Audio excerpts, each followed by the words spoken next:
Assalamualaikum dan salam sejahtera. Saya Muhammad Ashraf bin Rozmi ingin membentangkan sejarah ergonomik. Ergonomik berasal dari bahasa Yunani iaitu ergon, bermaksud kerja. Nomos bererti aturan atau hukum. Pada zaman purba, manusia mula berevolusi daripada primitif kepada berbudaya. Contoh alatan yang digunakan pakai berubah. Contohnya, batu yang digunakan untuk memotong diruncingkan menjadi bentuk tajam. Ini adalah antara gambar-gambar alatan yang digunakan pakai pada zaman purba.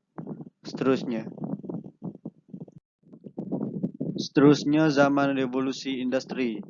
Takrach Inggeris 1831. Poster tubuh penjahit dan pencahayaan yang tidak bersesuaian secara antropometri semasa duduk menjahit menyebabkan keluhan dan kesakitan pada bahagian pinggang dan juga penglihatan. Gilbreth, Amerika 1911.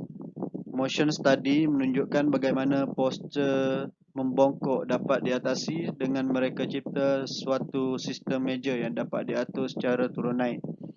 Dan Industrial Fatigue Research Board Inggeris 1918. Output kerja meningkat setiap harinya dengan pengurangan jam kerja per harinya. Okey, seterusnya sejarah terma ergonomik.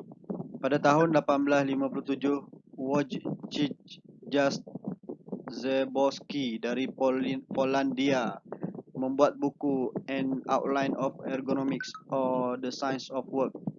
Pada tahun 1949, Profesor Hugh Murrell mengajukan penggunaan resmi dari kata ergonomik pada rapat di British Admiralty. Kata ergonomik secara rasmi diterima pada tahun 1950. Pada tahun 2000, definisi ergonomik ditetapkan oleh International Ergonomic Association. Trivia, di Malaysia, ergonomi bermula 1 Disember 1992 untuk memenuhi objektif utama ketiga Akta Keselamatan dan Kesihatan Pekerjaan OSHA pada tahun 1994.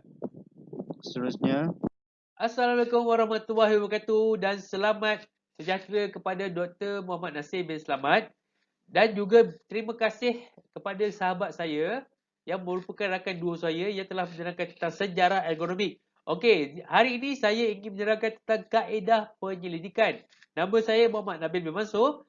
Okey, kaedah penyelidikan ini terbahagi kepada 3. Pertama adalah deskriptif, kedua adalah eksperimen dan ketiga adalah evaluasi. Okey, apa yang disebut sebagai kaedah penyelidikan? Kaedah penyelidikan adalah merupakan satu kajian ilmiah bagi menjawab persoalan yang melibatkan fenomena alam. Ianya juga bertujuan untuk meramalkan satu fenomena untuk menghurai dan mengesahkan hubungan antara pemboleh ubah dan pemboleh ubah yang lain. Okey, kita pergi kepada kaedah penyelidikan deskriptif. Apa itu kaedah penyelidikan deskriptif? Biasanya, penyelidikan deskriptif menggunakan teknik pengumpulan data seragam untuk membentangkan pemboleh ubah yang dicadangkan. Penyelidikan dijalankan melalui pemerhatian, soal sidik dan juga survei. Data yang dipersembahkan adalah berdasarkan petunjuk-petunjuk seperti bilangan terbanyak, mean, median, variance, sisian PY dan juga skor Z. Objektifnya adalah untuk memberikan gambaran terhadap sesuatu data sebelum penyelidikan dijalankan.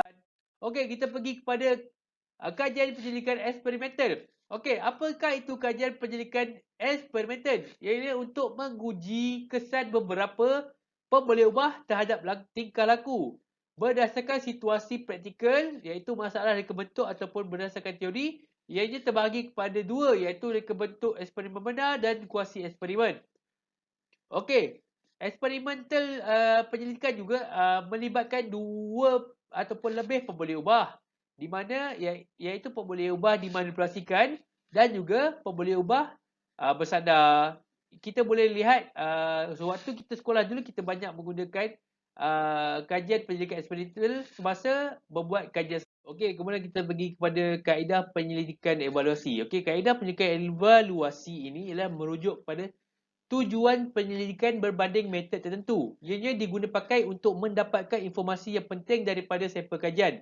Terbahagi kepada 2 metod iaitu kuantitatif dan juga kualitatif. Okey, sekian. Terima kasih kepada Dr. Nasir dan juga rakan duo saya Ashraf kerana banyak membantu. Dan ya, Assalamualaikum. Bye.